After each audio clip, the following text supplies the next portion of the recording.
की बात है, केशवपुर नामक गांव में सरला नाम की एक बूढ़ी विधवा औरत अपने बेटा बहू के साथ रहती थी। सरला की बहू जया स्वभाव से बहुत बुरी थी। वो रोजाना सरला से बात बात पर लड़ती रहती थी। सरला का पति किशन शहर में मजदूरी करता था, इसलिए वो कभी कभी ही गांव आ पाता था। किशन शहर से घर खर्चे के लिए पैसे भेजता तो 2 लिफाफे भेजता, एक अपनी माँ के नाम और एक अपनी पत्नी के नाम। पर जया सरला के पैसे भी अपने पास ही रख लेती थी। ऐसे ही एक दिन, ये सरला देवी और जया जी के नाम के मनी ऑर्डर है। लाओ लाओ भैया, जल्दी से मुझे दे दो। ये सरला देवी के हस्ताक्षर करके ही उन्हें मिलेगा। माँ जी आराम कर रही हैं। लाओ मैं अंगूठा लगवा कर लाती हूँ। ए बुढ़िया, जल्दी से इस कागज पर अंगूठा लगा दे। भैया मनी ऑर्डर मुझे दे दो। जया सारे पैसे अपने पास रख लेती है और अपने और बेटे बिट्टू के लिए खाने पीने की चीजें खरीद लाती है। माँ बहुत भूख लगी है। ये देख मैं तेरे लिए कितने सारे पकवान लाई हूँ, पूड़ी छोले समोसे कचौड़ी। चल हम दोनों मिलकर खाते हैं, मजा आ जाएगा। जया बहू बहुत भूख लगी है, सुबह से कुछ भी नहीं खाया है। अगर थोड़ा सा कुछ खाने को मिल जाता तो। पता नहीं इस बुढ़िया को कितनी भूख लगती है, जब देखो हम माँ बेटे के खाने पर नजर लगाती रहती है। ये ले पकड़, आधी कचौड़ी दे रही हूँ, अब रात तक कुछ खाने को नहीं मिलेगा। और तुझे तो मैंने बोला था कि कपड़े धो देना, तेरे से अभी तक कपड़े नहीं धुले। ये कचौड़ी खाकर चुपचाप सारे कपड़े धो देना, नहीं तो मुझसे बुरा कोई नहीं होगा। बेचारी सरला कचौड़ी का एक टुकड़ा खाकर भला क्या पेट भरती। वो फिर से दोबारा काम पर लग जाती है। एक दिन किशन शहर से वापस आने वाला था।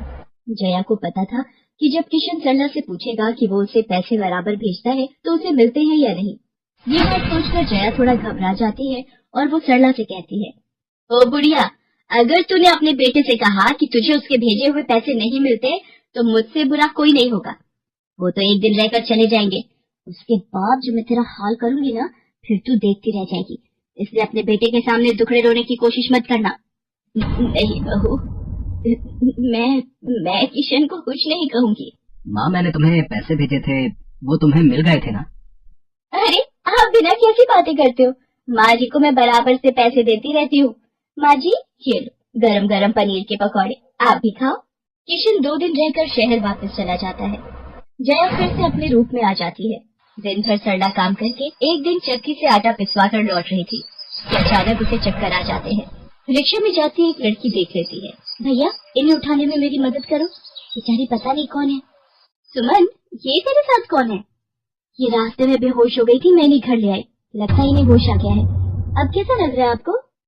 मैं ठीक हूँ बेटी, तुम्हारा बहुत बहुत शुक्रिया बेटी। माँ जी आप इतनी भारी आटे की बोरी अकेली उठा कर ले जा रही थी, आपके बच्चे या कोई? सरला की आंखों में आंसू आ जाते हैं, रो पड़ती है। माँ जी कोई परेशानी है तो आप हमसे कह सकते हो, मुझे लग रहा है आप बहुत परेशानी में हो। क्या करूँ बेटी, मैं इस जीवन से हार गई हूँ। सरला के दुख का घड़ा फूट जाता है और वो सारा दुख सुमन और बाकी लड़कियों को बताती है। अब इस संसार में जीने की कोई इच्छा नहीं है मेरी। माँ जी ऐसा मत सोचिए, आप जीवन से यूं निराश मत होइए। अब आप अपनी बहू के पास वापस मत जाना, आप यहाँ हमारे साथ रहो। बेटी तुम बहुत अच्छी हो, भगवान तुम्हारा भला करे। तुम लोग यहाँ गांव में रहती हो क्या? जी माँ जी, हम मेहंदी वाली हैं। हम लोग मेहंदी लगाने का काम करती हैं और आसपास के गांव और शहरों में मेहंदी लगाने जाती हैं। क्या मैं भी ये काम सीख सकती हूँ? क्यों नहीं, बिल्कुल, और ये तो बहुत अच्छी बात है, हमारे ग्रुप में आप भी जुड़ जाओगे, मैं आपको मेहंदी लगाना सिखाऊंगी। सरला उन लड़कियों के साथ ही रहने लगी और कुछ ही समय में वो बहुत अच्छी मेहंदी लगाना सीख गई। इधर जया सरला के कुछ दिन तक वापस न आने से घबरा जाती है। ये बुढ़िया इतने दिनों से कहाँ गायब है, मुझे तो कोई खोज खबर नहीं है। बिट्टू के बापू ने हम सबको अचानक शहर बुलाया है, वहाँ जाकर अब यही बोलना पड़ेगा कि बुढ़िया की तबीयत खराब थी इसलिए नहीं ला सकी। जया बिट्टू को लेकर किशन के पास शहर पहुँचती है। क्या हुआ जया, माँ तुम्हारे साथ नहीं आई? वो माँ जी की तबीयत कुछ ठीक नहीं थी, इसलिए मैंने उन्हें बोला कि वो गांव में ही रहें। बेकार में सफर करती तो उनकी तबीयत और खराब हो जाती। पर तुमने मुझे अचानक क्यों शहर क्यों बुला लिया? अरे वो हमारे सेठ जी की लड़की की शादी है, इसलिए उन्होंने बोला कि कोई ऊपर के कामों के लिए मिल जाए।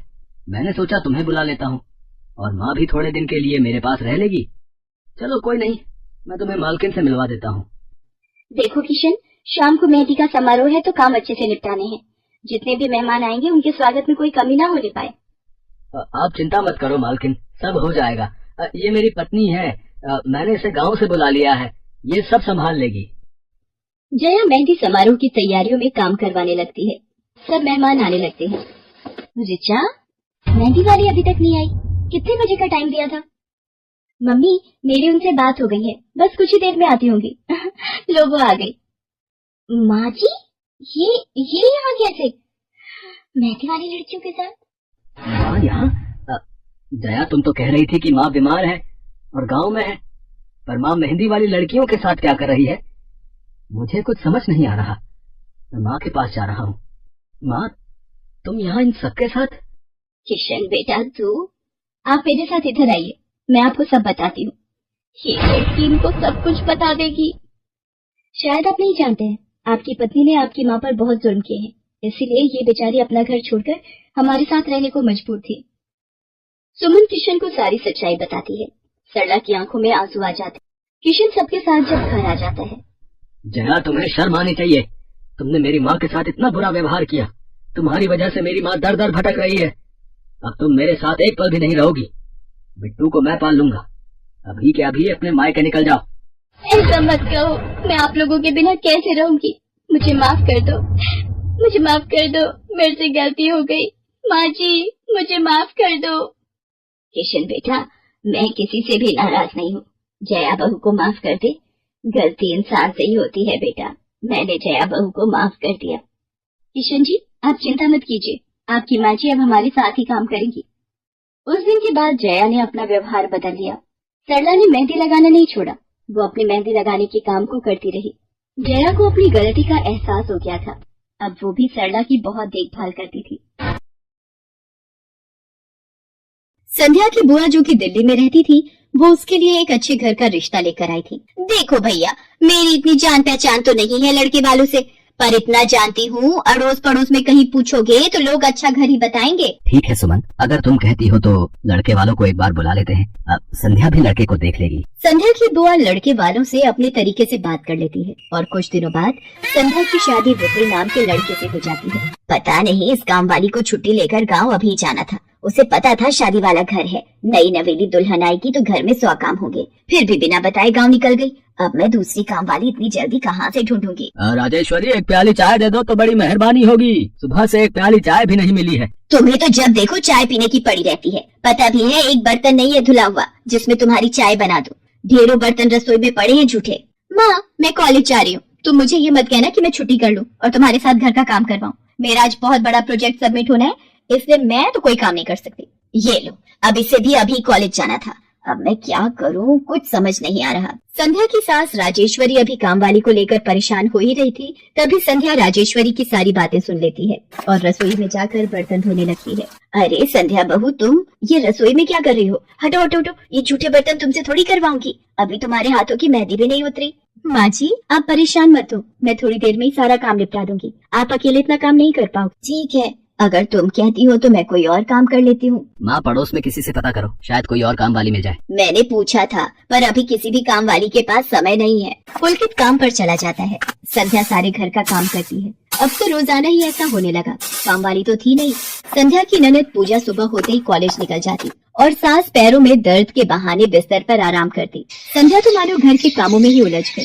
एक शाम, माँ, तुम बिल्कुल सही बहू ढूंढ कर लाई हो। बेचारी गरीब घर की है, इसलिए चुपचाप संस्कारी बहू की तरह घर के काम कर लेती है। अगर कोई पैसे वाले घर की लड़की बहू बना कर ले आती तो वो पूरे घर को अपने इशारों पर नचाती और तुम और मैं बस बर्तन घिसते रह जाते। तभी तो मैंने इसकी बुआ को शादी के लिए हाँ कह दिया था। मुझे पता है ये गरीब घर की लड़कियां बड़ी सीधी सादी बहुएं साबित होती हैं। अब काम वाली गांव भाग गई। सोच ये ना होती तो कौन काम करता। राजेश्वरी, तुम दोनों माँ बेटी को तो संध्या बहू का शुक्रगुजार होना चाहिए। बेचारी ने आते से ही पूरा घर संभाल लिया। ऐसे ही दिन बीत रहे थे। संध्या सभी घर वालों की देखभाल का पूरा ध्यान रखती थी। एक दिन, क्या हुआ पुलकित बेटा, तुम इतने परेशान क्यों हो? और आज तुम ऑफिस भी नहीं गए? पापा, मेरी नौकरी छूट गई है। कंपनी घाटे में चल रही थी, इसलिए उन्होंने मेरे जैसे बहुत से वर्कर्स को अचानक निकाल दिया। दिमाग खराब हो रहा है, गाड़ी की किस्त भरनी है, घर का लोन भी पूरा नहीं हुआ है। घर का खर्चा अब सब कुछ कैसे होगा, कुछ समझ में नहीं आ रहा है। पुलकित बेटा चिंता मत कर, अब कोई ना कोई रास्ता निकल आएगा। ज्यादा होगा तो कुछ दिनों के लिए मैं कोई काम कर लूंगा। पापा मेरे होते हुए आप काम नहीं करोगे, मैं खुद सोचता हूँ। पुलकित दूसरी नौकरी को लेकर परेशान था। उसे कोई काम नहीं मिल रहा था। घर में पैसों की तंगी भी शुरू हो गई। पुलकित ने अपनी गाड़ी बेच दी। घर के लोन को लेकर वो परेशान था। 15,000 रुपए की किश्त उसे भरनी थी। तभी भैया मेरे कॉलेज की फीस इस बार बहुत लेट हो गई है। मेरा आखिरी साल है। अगले महीने की 5 तारीख तक 12,000 रुपए फीस के भरने हैं। मैं कुछ इंतजाम करता हूँ। ऐसे खाली हाथ पर हाथ रखकर मैं नहीं बैठ सकती। मुझे कुछ सोचना होगा। पता नहीं, हो सकता है किरण ने बात कर ली होगी। पूछती हूँ। हेलो किरण, मैं संध्या बोल रही हूँ। तूने बात की फिर? पार्लर में जगह खाली है क्या? हाँ मैंने बात कर ली है। 12,000 रुपए महीना देंगी रविता मैम।